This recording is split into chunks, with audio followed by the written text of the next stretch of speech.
Good evening, everyone. It is 6:30, and I'd like to announce at this meeting the Seguin Independent School District has been duly called, and notice of this meeting has been posted in accordance with the Texas Opens Meeting Act, Section 551.043 of the Texas Government Code.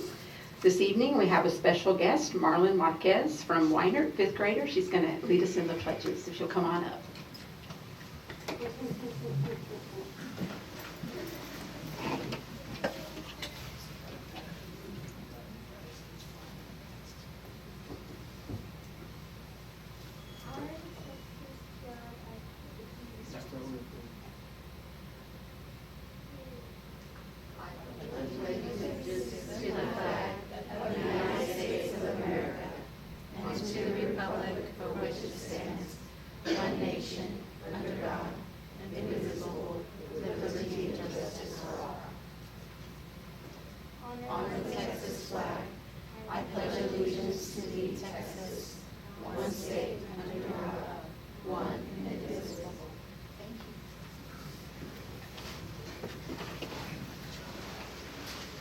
I'll give everybody a bit of time for a moment of silence.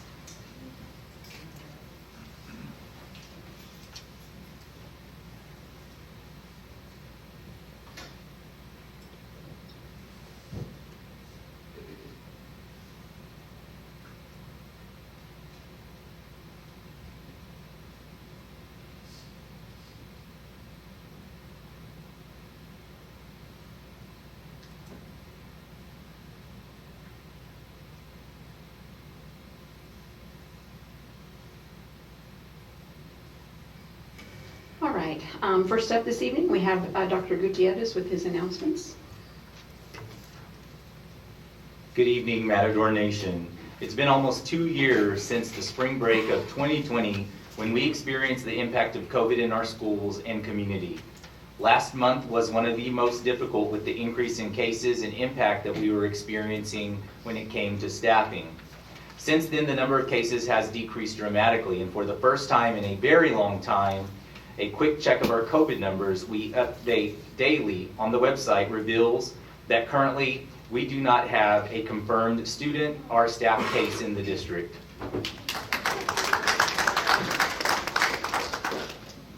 For the first time in 5 years, your Lady Matador basketball team earned a by-district playoff spot. These young ladies went 20-16 in the regular season with a district record of 9-7. While they came up short against a talented Cedar Park team last night, I believe ranked 14 in the nation, I am proud of our team and coaches for a fine season and representing Seguin in a postseason play. The Seguin Education Foundation silent auction is now open for bidding and will close at the Mardi Gras Gala 1 week from today. Check out and bid on a variety of great prizes through the bid link on the Seguin Education Foundation Facebook page. The last day to buy tickets online to attend the February 22nd event is this Thursday, with only a limited amount available at the door. Event tickets can also be purchased through the SEF Facebook page. Support SEF and let the good times roll. All right, thank you. Next up are board member reports, and it seems like we were just here. So the only thing I can report on is we did have a board workshop last week, I believe, and we were working on the strategic plan. Mr. Amador? I'm in the prison license building committee, and everything is going smoothly so far. All right, that sounds good. Hi, I'm Linda Duncan, and I was able to take in a boys basketball game and also attend that workshop, and I went to the ladies basketball game last night, and I was so impressed with their heart and their determination. There was no hanging the head. There was getting in there and trying to get the job done, and I was just so proud of them and proud of the coaches, and we had a great contingency there, so thank you if you were there. Thank you for supporting. Ms. Moreno? I too attended the board workshop, but my my surgery has limited me to going out to various activities. So I may not be there physically, at any of the school activities, but I can assure you that I am there spiritually. And whenever I can listen to him on the radio, I'm right there too. Thank you. And that's true, because she always tells me how to find them online. Mr. Jenkins? I have nothing to report. I was ill last week for the board workshop meeting, so I apologize for that. But I plan to attend some more functions next month. All right. Ms. Crittenden? I attended the workshop. I'm in the middle of TASB board officer training, and there's a lot of events coming up, but none since our last meeting. So. That's true. Mr. Guerra? The same, just a board workshop we had last week, and I'm sure there'll be more activities coming up. All right, thank you. All right, moving on in our agenda. First up, we have our campus highlight, and I'm going to turn it over to Ms. Crittenden for introductions. So excited that we have one of these again. It feels like so long. All right, this evening we are Matador proud to learn about programs and initiatives in our schools. Let's welcome Weiner Elementary Interim Principal Tiffany Way, who is here to share a presentation titled Grants in Action.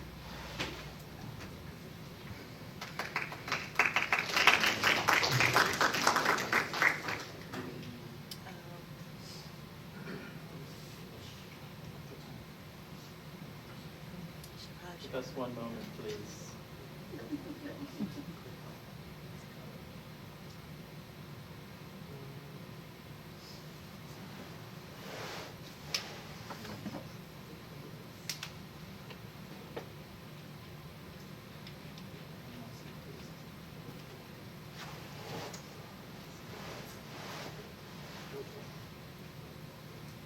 Tiffany, is there a way you can share it?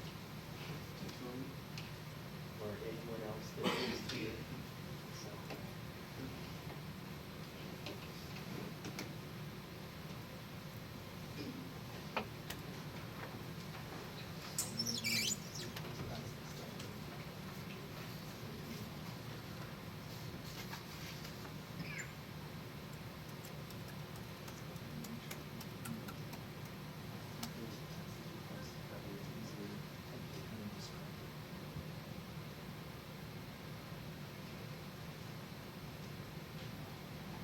I just need help.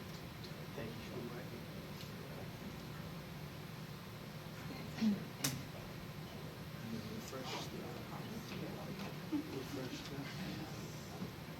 Sorry. Okay. And we are up and running. Good evening, Dr. Gutierrez and members of the board. It is my pleasure to be here tonight to highlight the great things happening at Weiner Elementary. When I was asked to present, I had a difficult time deciding which of the many great things to share with you all. Weiner has an exceptional fine arts program. We continue to grow our AVID program, and our teachers work hard to implement meaningful instructional activities each and every day. So the choice was hard. However, this evening I have decided to share Grants in Action with you and the impact it is having on our students' education.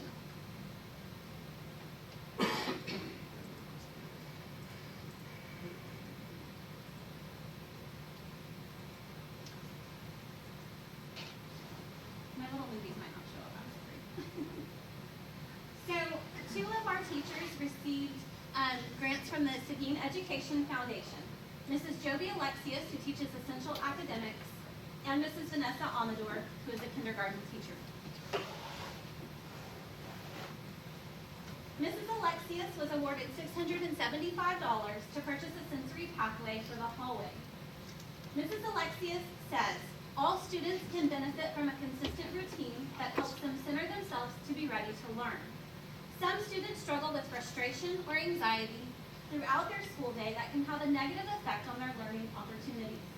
The Ready to Learn sensory path gives students access to a consistent routine that incorporates body movement and gross motor exercises that can help them prepare themselves mentally and emotionally for their day or provide a purposeful break when they experience frustration or anxiety.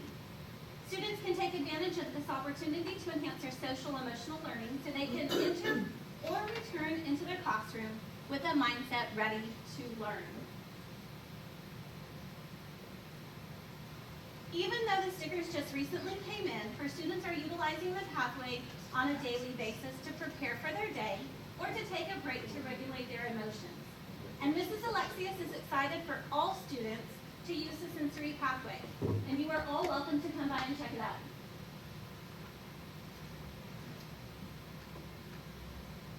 Tiffany, you'll have to give me access from you.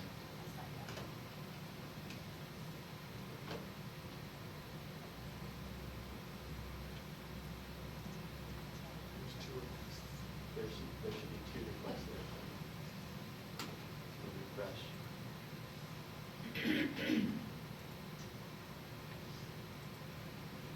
So the first video is one of our 5th graders. That's one of our kindergartners. You can show that one first if you'd like. Using the sensory pathway, he is in the essential academics class. That they are practicing. Can you see? There you go. All right. These girls. There you go. Can you leave it? Oh, nice try. Try again. Go back on. There you go, right there. Jump. There you go. Come on. Okay, yes, sir. And then if I go back, this video is of one of our 5th grade students who's in the essential academics classroom using it, and they are using it almost every day just to help them regulate and prepare for their days and to take those breaks throughout the day. We just laid those stickers down a couple of Sundays ago. Go.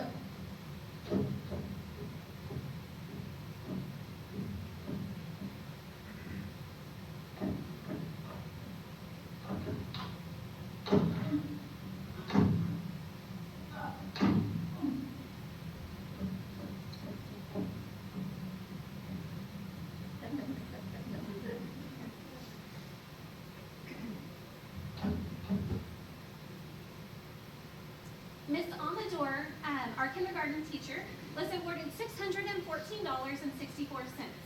Miss Amador says, wearable words is a fun and engaging way for students to learn their high-frequency words.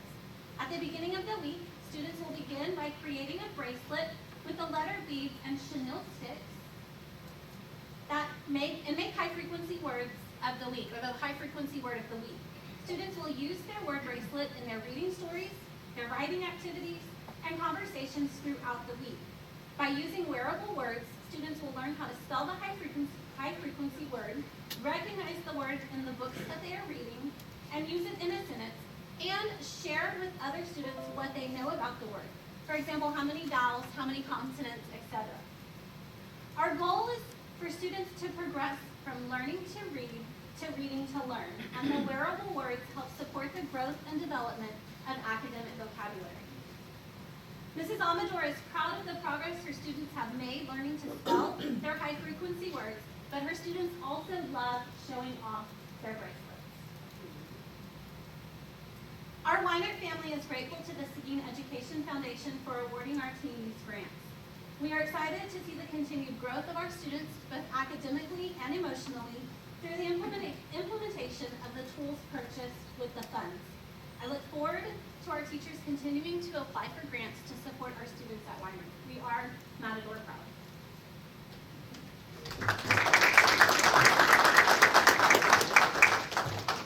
Thank you, Weiner, for everything that you do and for highlighting the Seguin Education Foundation and the impact that it's having on kids. I think this is the first time that a campus has highlighted the benefits of those grant dollars, and what a perfect time to do that as we prepare for the gala next week, the Mardi Gras Gala, where the Seguin Education Foundation will be raising dollars to be able to provide even more grants next year.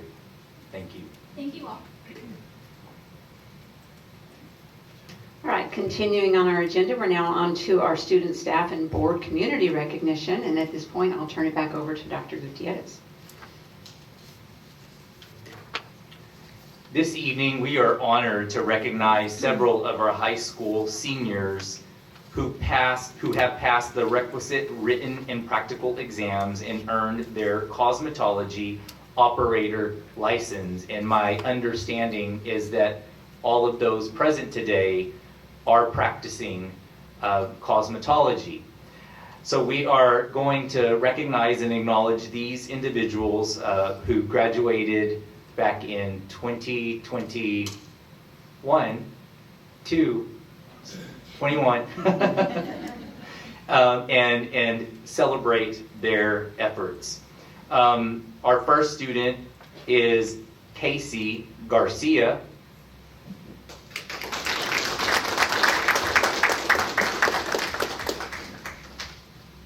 Kaylee Bonenberger.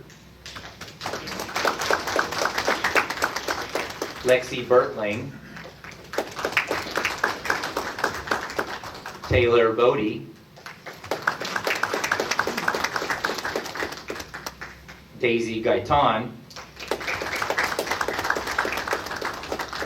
And Chelsea Garza.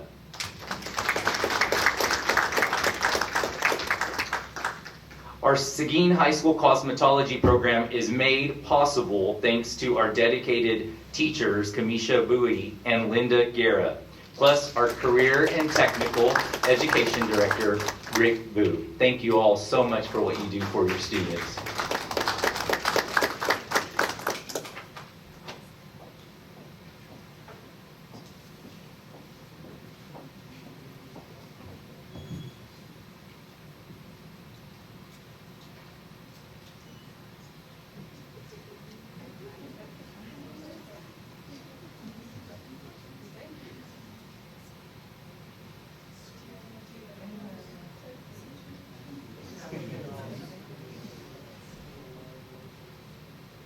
This group has the best hair of any group.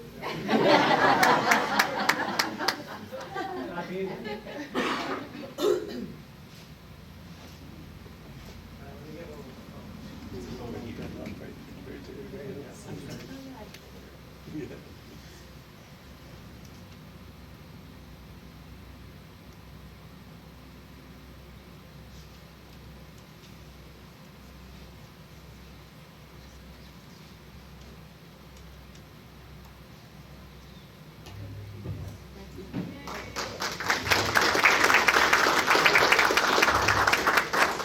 Congratulations, girls. We're really proud of you and glad to see you out in the workforce. And teachers, we're very happy to have you in our Matador family.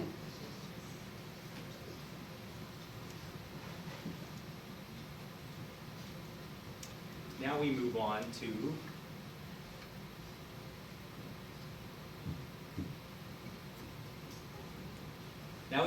to our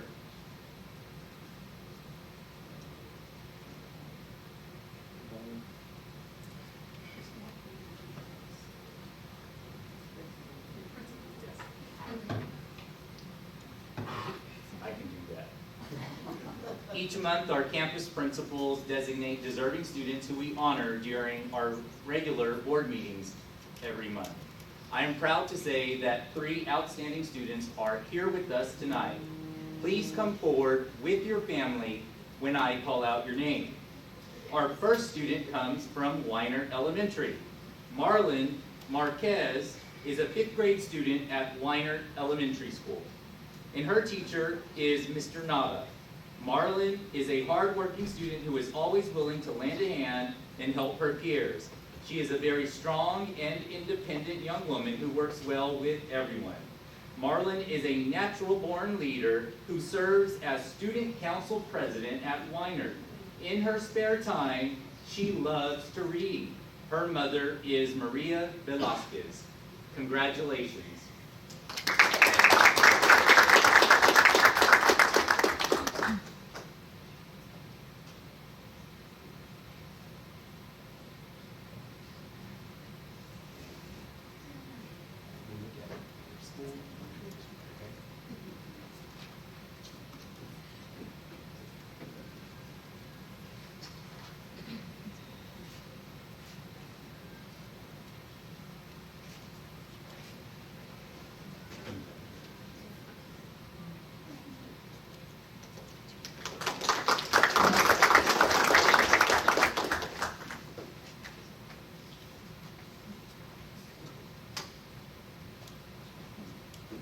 Our next student comes from Barnes Middle School.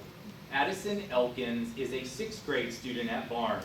She is always on top of her work and is not afraid of trying new things with a positive attitude. She is kind and polite to her peers. Her teachers have noticed that she sets the example every day for other students, and she never misses the opportunity to learn. Addison always has a smile on her face and has a kind soul. Her parents are Victoria Trevino and Philip Elkins. Congratulations, Addison.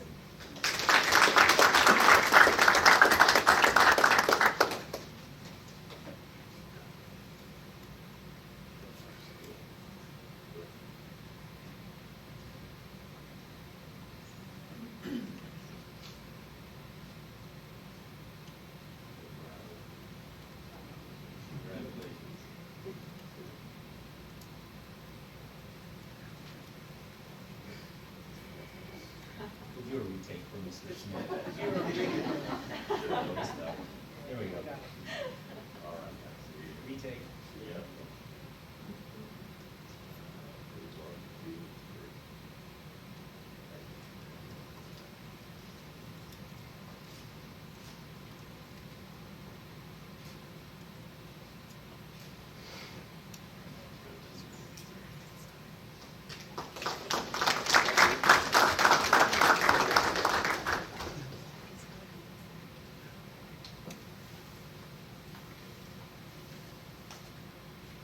Our next student comes from Seguin High School.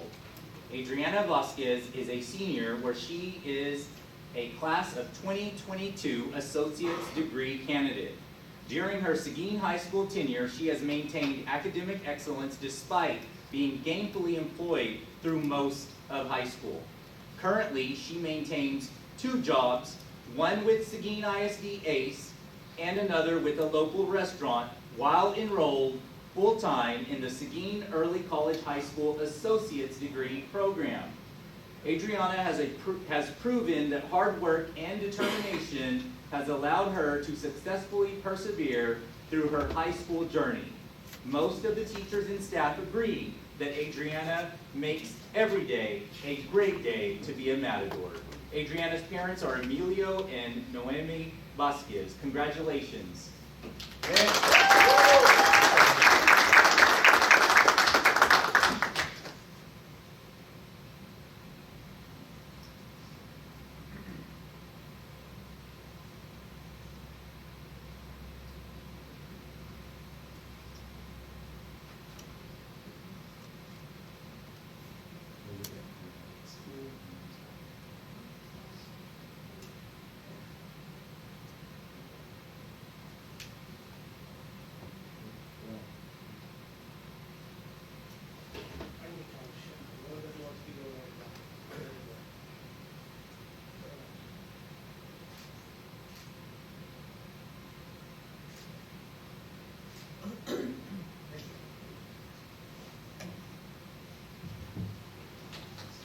Congratulations to Marlon and Addison and Adriana. We're glad to have you as part of our Matador family.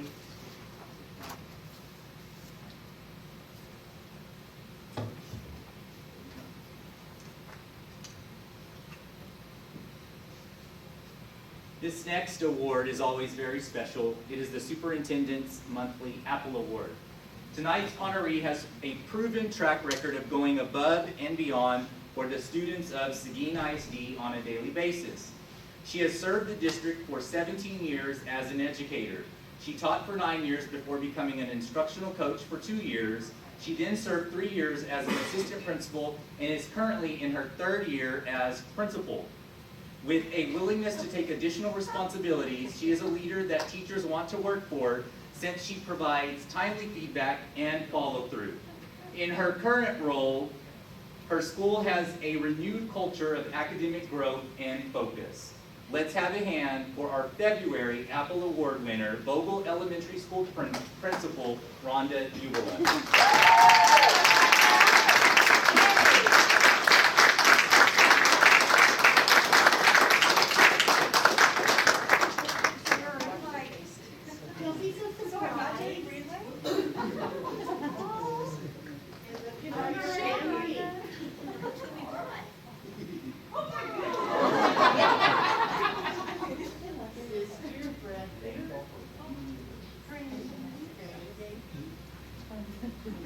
Oh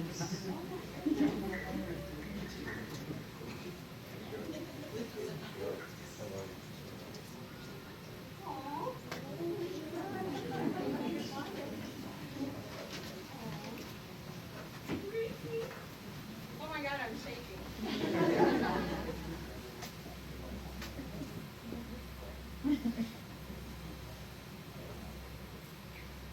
Y'all can get in the photo and just kind of try to utilize our tight spaces. Emily! Y'all are sneaky. It was hard. It was hard. Very good. All right, on three. Three. Three.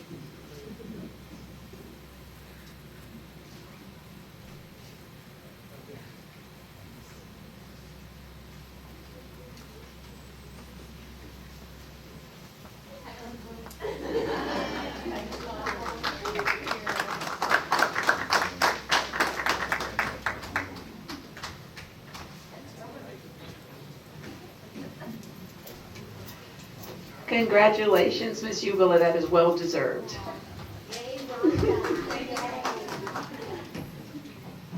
You're a mess.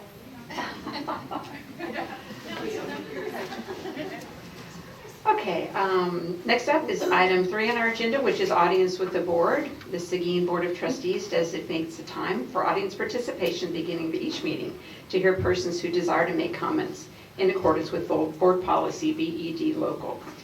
So those who wish to sign up before, to speak shall sign up before the meeting and stating the concerned or noting the agenda item they wish to address. And that participation is limited to 5 minutes. The board shall not deliberate or on any of the subjects that is not on the posted agenda. Sorry, my glasses must really need to be cleaned. I can't read. So this evening we do have Ms. Katie Edwards, if you'll come on up. And while she's walking up, I want to recognize her for all of her efforts with the Seguin Education Foundation, since we're talking so much about it this evening. And she's been an integral part of that organization for 10 plus years, 13 years. So thank you for everything you've done for the Education Foundation. Do I start my own timer, or do y'all time, or? Mr. Jenkins times. Okay.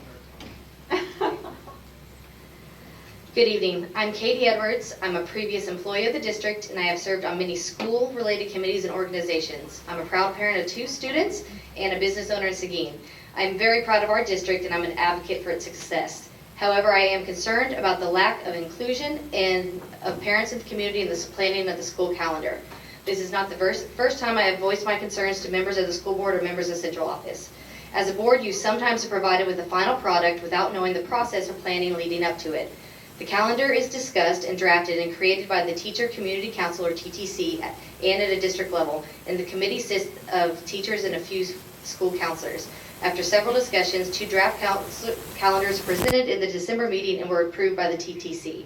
The calendars were sent to campus admin and instructional staff for voting between version A and B. The approved version was posted on the Thought Exchange for public comment and feedback before it was posted here today. Where are the community and parent involvement in this process? We were not brought in until after the calendar was already created and approved. Presenting the calendar for public comment and thought exchange is problematic. This is due to the process allowing for people to write in and not actually vote on the responses. It is not a clear process, and it's suited for the feedback rather than input and change.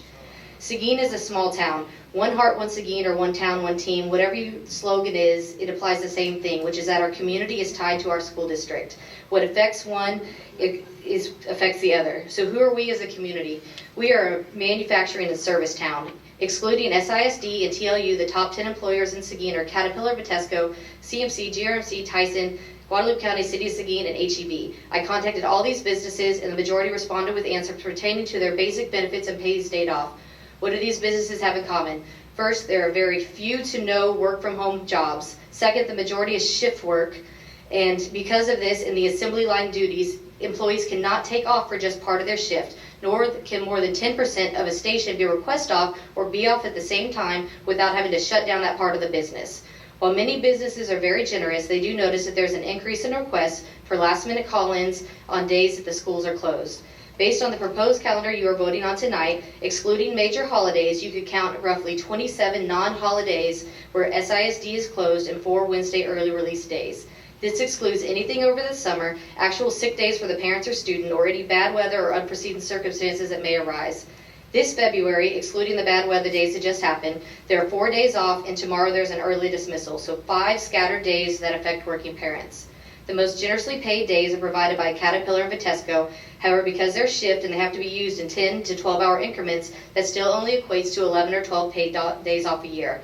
The Seguin Area Chamber has 400 businesses registered with them that have less than 50 employees, and generally, smaller companies are unable to provide the benefits of larger companies. Even if you have 2 working parents receiving generous leave, it does not add up to the current days off in the calendar. I don't want to dwell on intercession, but it is 6 additional days that have been added to the calendar. While some students do attend, I want to pass along a comment from a parent. Because the districts around us and those in our UIL alignment do not have the same schedule, performing students involved in activities that do not attend intercession still have to show up on campus for practice and games. Similarly, on early dismissal days, the schedules for UIL are out of the norm. I was also notified that JAM does not operate on early dismissal days. Varied schedules, no bus transportation, and childcare can become a burden on working parents. Why is this so important? Because the calendar directly impacts our parents, their jobs, their pay, and the businesses in Seguin. These are the stakeholders in our district, and they are not invited to have a say. Would the majority of families prefer to have Easter Monday off versus a full week at Thanksgiving? Does anyone know what happens on April 2024 that might need to be considered as a school holiday? When is the last time we really ask? We can learn from our community and work together. I was told that a previous administration actually cut the number of early release days because of the negative impact on working parents and their jobs. Last year, a major calendar change occurred. There was actually more input into these, and some may have been considered, some may have not been. This year, the calendar looks similar with only feedback, not actually input up front.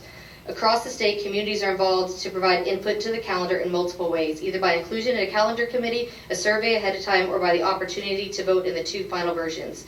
Do you know that not even all Seguin ISD staff is asked to vote on the 2 versions of the calendar? Aren't central office staff, child nutrition, and other people on campus just as vital? So I'm here requesting today is a transition into more parent and community involvement in the actual creation of the calendar. Our community is changing every day, and what may have worked or been acceptable in the past may not work anymore. I do not expect any action on my request today, just awareness. I plan to update my research, and I will email all of you at the beginning of the next school year as a reminder so that hopefully a shift in the calendar change process can occur in the future. This evening, we appreciate your comments. Right. Okay, moving on in our agenda, we have item 4A, which is a strategic priority and initiative update about Ice Station. Ms. Jaramillo.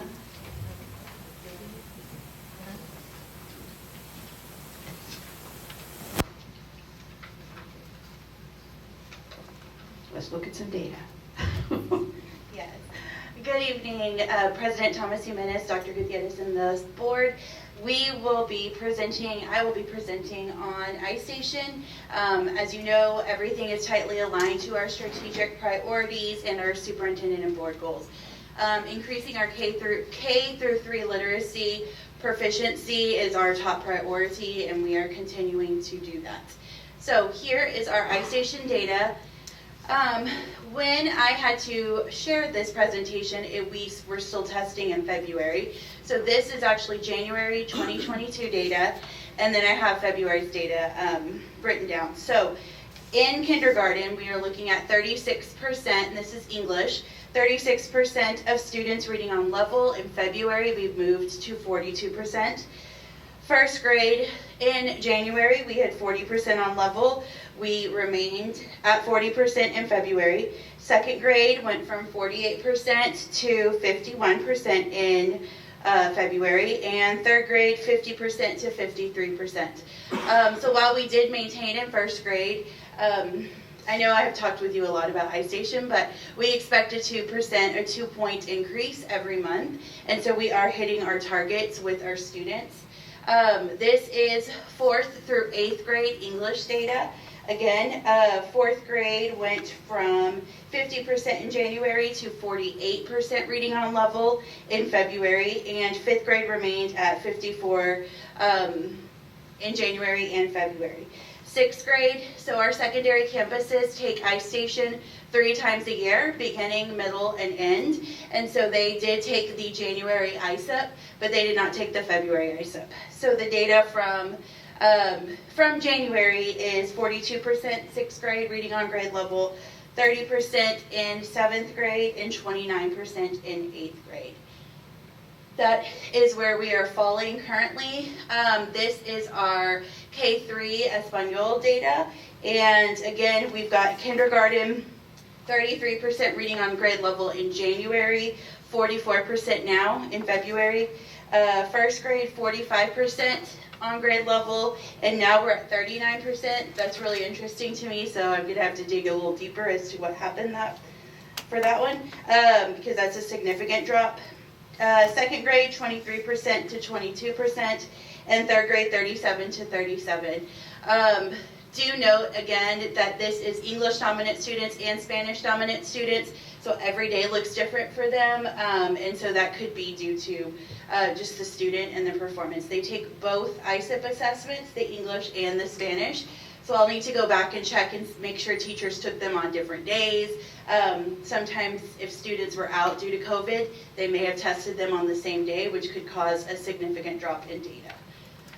So that is just overall where we are performing. And then I know I brought this up last time, the comparison to the state. So TEA now lets us look at comparison and how we're doing in comparison to other districts who are also taking the same test at the same time. So you can see there, we want to be lower than the state in the red, right? We want to have less red kids than the state does. And so we are there, barely, but we're there, and that's good. The state has 50% kids reading on grade level, and we, K through 5, have 48% reading on grade level. So we are right in line with where everyone else is performing. Do we want to be in line with everyone else? No. We always want to be better. So with that, I broke it down by campuses for you so you could see the difference. This is all tests, English and Spanish. And you could see by campus specifically where we are falling. So key areas of concern for us, again, are bilingual campuses, knowing that they're taking double tests. We do still want to look at that and discuss why that is occurring, and digging deeper with iStation to figure out how to best utilize our biliteracy reports. But Rodriguez is sitting at 37% reading on grade level in February. And that is not where we want them to be, and we will be getting into those classrooms to diagnose the problem and find out exactly what is happening. But as you can see, everybody else is really in line with each other as far as who's reading on grade level and who's not. And every month, the teachers look at these reports, especially the comparison to state. They really, they want to see their level of red going down and their level of yellows and light greens going up. Which, if you go back here, you can see that in elementary we do see a good proportion. Right, we don't have 50% in the red, which is good. We don't have 50% of our kids on tier 3. And as you remember, a couple of years ago, we did see that. And so we're making great strides. In all of this, I just want to mention, you're looking at data that comes from the time period we were in the midst of all of the COVID. Yeah. But still, we are seeing improvements from the data that we were looking at just a couple of years ago. And so this is our skill growth by level. So this is based off of a student who at the very beginning of the school year scored in the red. So they remained in the red, right? Every month it still tracks the trajectory of those students. So it doesn't move. So if Andrea was in the red in August, Andrea is still in the red based off of this report. In February. So you're just kind of seeing their trend lines. How do the red kids grow throughout the school year? So what we don't want to see is flatlined, and we will see some flat lines in a second, but we want to see continuous growth. So as you can see, the red, you can see kinder first and second are making significant gains in the red. They're almost out of the red in kindergarten. They are continually to grow their students. In 3rd grade, you can start to see that that red line is starting to take a dip, right? It's not as going up as we would like to see. And then we definitely see that here in 4th, 5th, 6th, 7th, and 8th. You can also see 6th, 7th, and 8th, those other X's are the average of those red kids. That's where they scored at that moment. And so that is something significant to look at into testing environment and just Tier 1 instruction. So iStation is a direct correlation of your Tier 1 instruction. And so what we have continued to push to our teachers is your Tier 1 instruction cannot be at the level of STAR, because our kids need to be smarter than STAR. Our kids need to have more rigorous instruction than STAR. And people always argue, well, STAR is very rigorous. It is if you're a test taker, but we want them to be problem solvers, and we want them to be pushed out into the world to begin to create things. And so looking at K1, 2, even 3, you can see where that trajectory is constantly going up.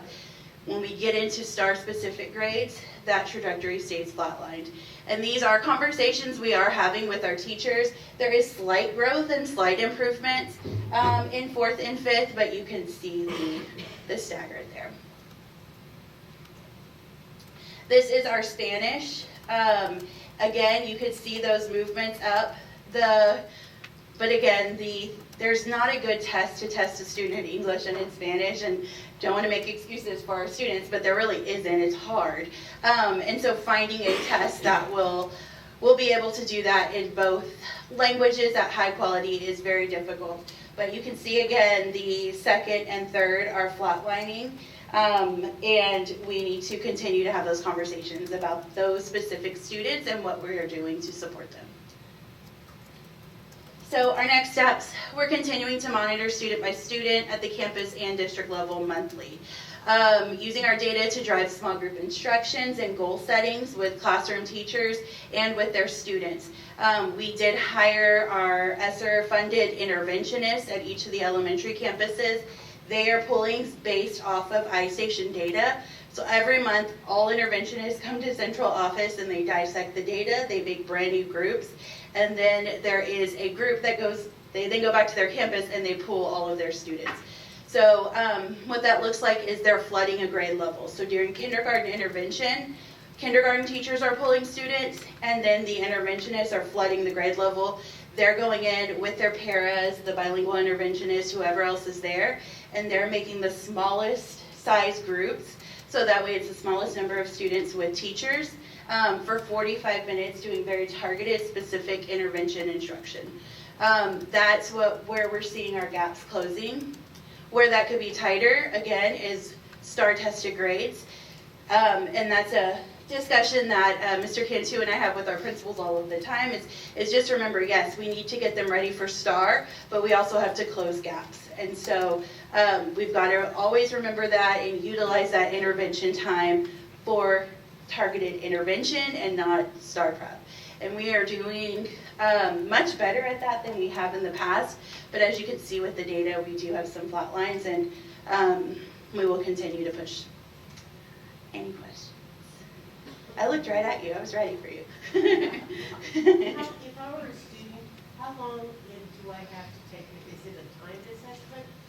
It is a timed assessment. Certain portions are timed, but if you have the accommodation to not have the timer on, which some of our students do, we're able to turn it off for them.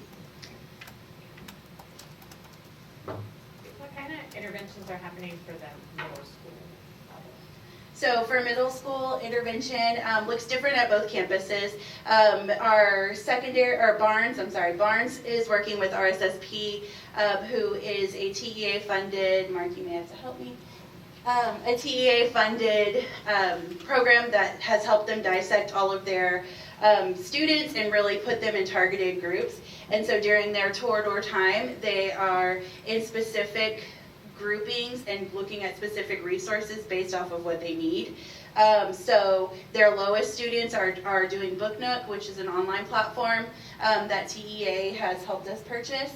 And then at AJB, similar things, but they are using teacher-based lessons. And so, so that's kind of where the difference is. Yeah, so you got it right. So Okay. RSSP has focused on Barnes this year, which is a redesign of their tour time, while AJB has continued in the trajectory, which are the scripted lessons, but they're created by the interventionist, which the teacher uses. How long are those lessons? It's not surely 47 minutes. 42 minute, I believe, about 42 minutes. 42. It's a little less. They share a full lesson plan with the teachers, so that way they're able to deliver. And it's the same one person from each department writing the lesson for everyone? Yes, Correct. and for ELA, it's the ELA lead, and for math, it's the math lead. So we're looking at, for next year and continuing forward, looking at that work that RSSP has done with Barnes and how we can mirror that across the district, not just at AJB, but with elementary as well, because it is a very streamlined process that we could use across. Is Booknook the one that has the tutors? Yes. So Booknook has two different ways that you can use it. One with a live tutor who can be anywhere in the world, and they are, with 3 students, or the teacher can also utilize Booknook to teach her small group as well. Any other questions? All right, thank you. Thank you. All right, next up is item 4B, which is a request for appointments. And what this is about our elective districts, the board members' elective districts. And so with the census coming out, and we see there have been growth in some areas and not in others, we just need to take a good look at this. So each of you, we're going to ask each of you to select somebody from your community to serve on a redistricting committee. And Mr. Lewis said that he would give us a list of folks that are in our current districts right now, so you can take a look at that and see if you can pull somebody in. Anything you want to say? That's pretty much it, and then we would come back as you have time to go through that list and think about people who live in your zone and have a conversation. Then we would take action on those individuals in March. In March, yes. You want to So- contact the individual, have a conversation with them? Yes, please. Yes, definitely. And once you get confirmation, then if you'll just let us know, and it is for one, and then we can compile the list for Forward next that month's meeting. information to Nancy, please. Okay, thank you. All right, so next up is closed session, and we are going to go into close for a short period of time pursuant to Texas Government Code 551.071, 551.074, 551.129, which is consultation with legal counsel, including possible telephone consultation with legal counsel as necessary to address legal concerns, implications, and answer any legal questions regarding posted agenda items. And B, pursuant to Texas Government Code Section 551.074, to discuss personnel matters, including appointment, employment, evaluation, reassignment, duties, discipline, or dismissal of an employee. It is 7:18. We're going to go into closed session at this time.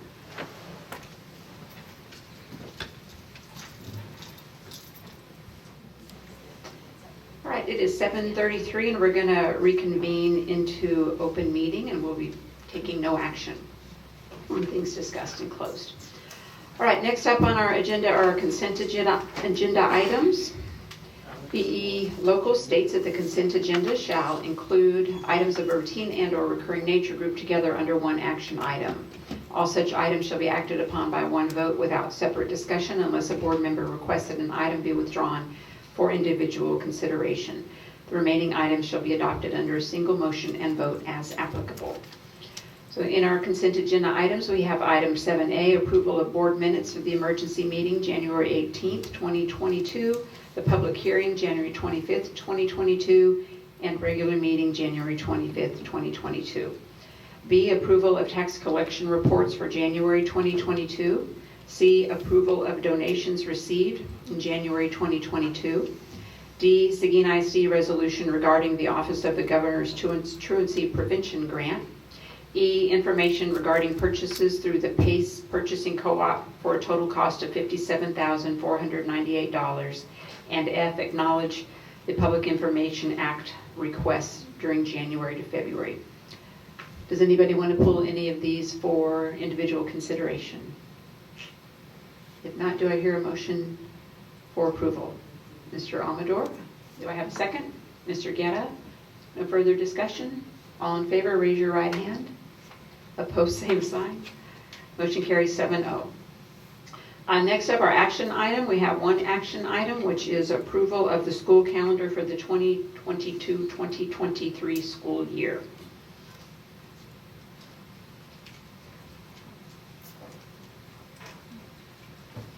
Good evening, Madam President, Dr. Gutierrez, trustees. It's that time of year once again. Seems like they go by quicker every year, where we're up asking you all to consider our calendar approval.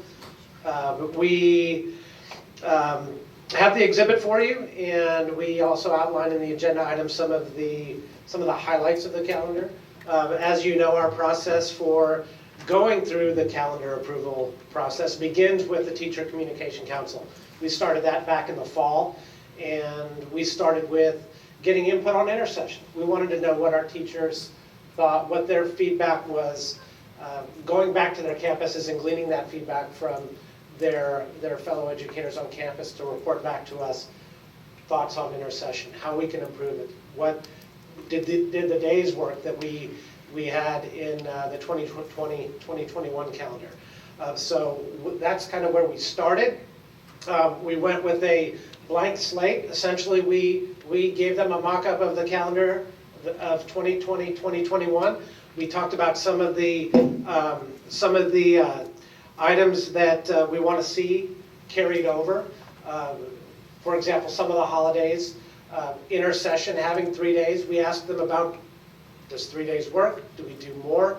Do we do less? And the resounding feedback was they liked having the 3 days and continuing with that. So they did suggest moving the first intercession from the end of September into October, which you see in the calendar exhibit this evening. And they also liked having the first week of February and thought that was is going to be a good time to continue intercession in the spring. So again, this calendar, we're starting the same week that we did last year. That third week in August, on the 15th. Ball will start on that Wednesday. We've got the Labor Day holiday in September. October, we have an exchange day, which is Fair Day on the 7th. So most of our staff will be off that day. They'll have the opportunity to do professional development earlier in the summer to have that day off. Our students will have that day off as well. And then, as you see, we've got the 19th through 21st as our fall intercession. 2 exchange days, as we've done in the past, for Thanksgiving on that Monday and Tuesday, while Wednesday through Friday are district holidays. And then kicking off our Christmas or winter break on Monday the 19th, and concluding that, wrapping up on January 2nd. So that January 2nd day is a student and staff holiday as well. We'll have a teacher work day on the 3rd, students coming back on January 4th. Of course, we've got MLK on the 16th. February 1st through 3rd will be our spring intercession. President's Day the 20th. We have our spring break the 13th through 17th of March. Good Friday, April 7th. And on this calendar, we've got a lot of positive feedback, especially in the thought exchange. We have the last day of school on May 26th, so it is before the Memorial Day holiday. And that was something that we got a lot of just feedback over the year from teachers and staff. But I want to explain something about thought exchange. Is the thoughts that rise to the top are the ones that get the most attention. And so you look at the thoughts that are at the top, and overwhelmingly, our community, our parents, our staff supported the calendar. There was a lot of positive feedback, and overwhelmingly, they support intercession. And yes, there were some negative thoughts about intercession, but those did not rise to the top. And so that feedback was critical, and we met as a team and with TCC, and we shared that if we get insight from this thought exchange, we are going to take that and come back to the table and make any changes that are necessary. But if you had the opportunity, and I went through every single thought, it ended up being 397 I read thoughts. every thought and looked at every rating of those thoughts. And there was not a need to make any changes to the calendar that was presented when overwhelmingly the feedback was in support of the calendar. The calendar is not much different than what it is this year. The main difference is we continue with intercession, we have the half days for planning and teacher development, but we do get out, our students get out before Memorial Day. The feedback we've had from staff has been positive about intercession. Teachers have also had an opportunity to have a break and work the fall intercession, but take a break for the spring intercession. And it's still too early to tell how impactful that's going to be. We need to see what our data looks like in the spring and have another year of practicing with intercession. But when you take the time to look at that thought exchange, and there were over 10,000 ratings provided for those nearly 400 thoughts, we have to take into account that feedback that is provided.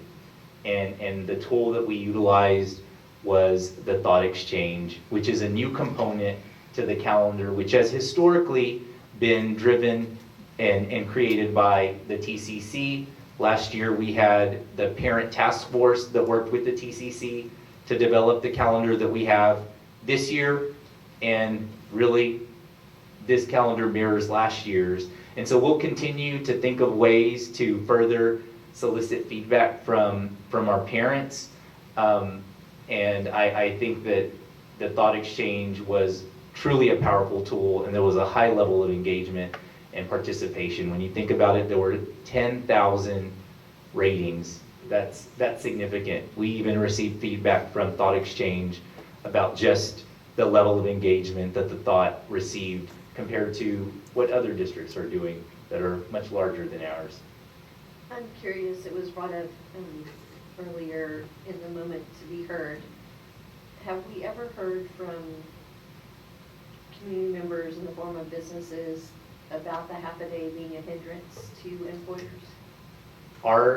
The relationships that we have with employers, I mean, we sit on a variety of committees, they would let us know, and we've done this for a year, and our parents, if there's a hardship, they will go to their teacher or their principal.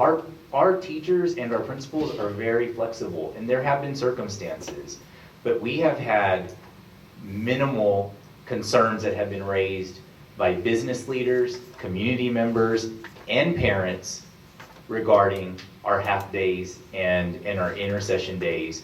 However, we are looking at working with the city, with JAM, to put in place JAM for those days, as well as looking at other ways that we can bring in kids when it's needed. But that was, when you look at all the thoughts, there weren't very many thoughts that came that expressed that concern. Were there thoughts? There were, but not as many as you would expect. And we've already had this, we've had intercession in place for a full year already.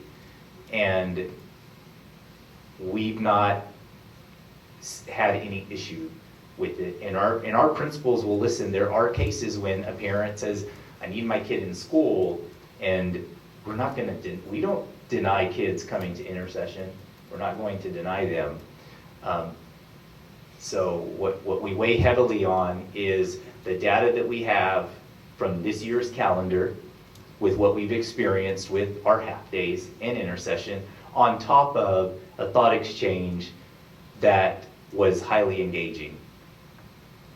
And unfortunately, there were some that were very, very vocal in a negative way about the calendar or our intercession.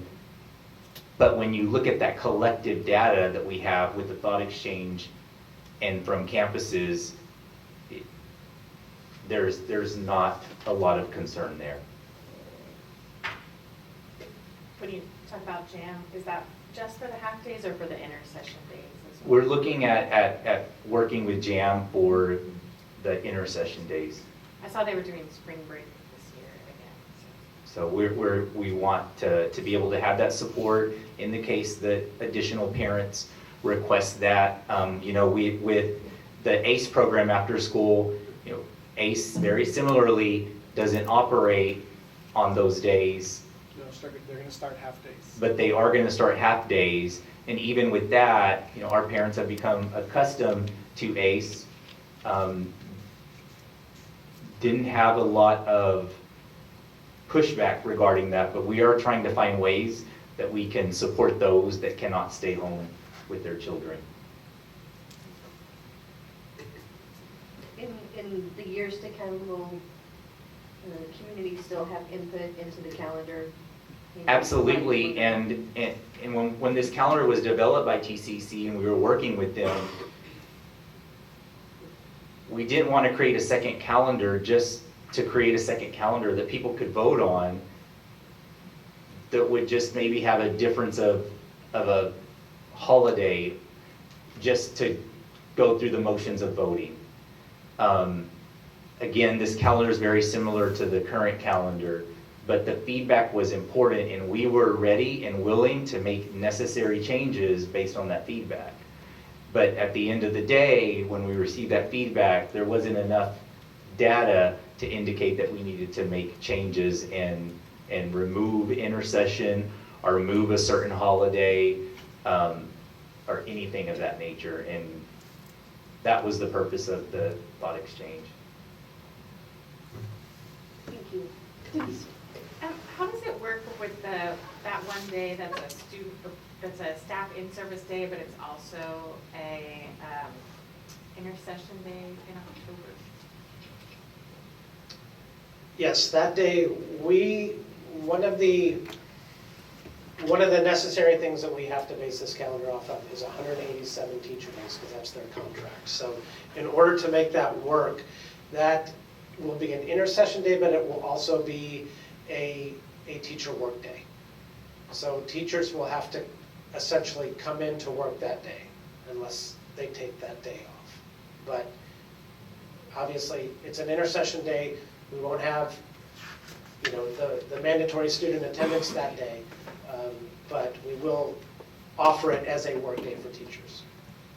Because what we were trying to minimize was extending the year for teachers and having them come in earlier in August or leave later in June. And we felt that the best option, and our teachers agreed, was that they have that one intercession day as part of their work day in an effort to meet that 187 days.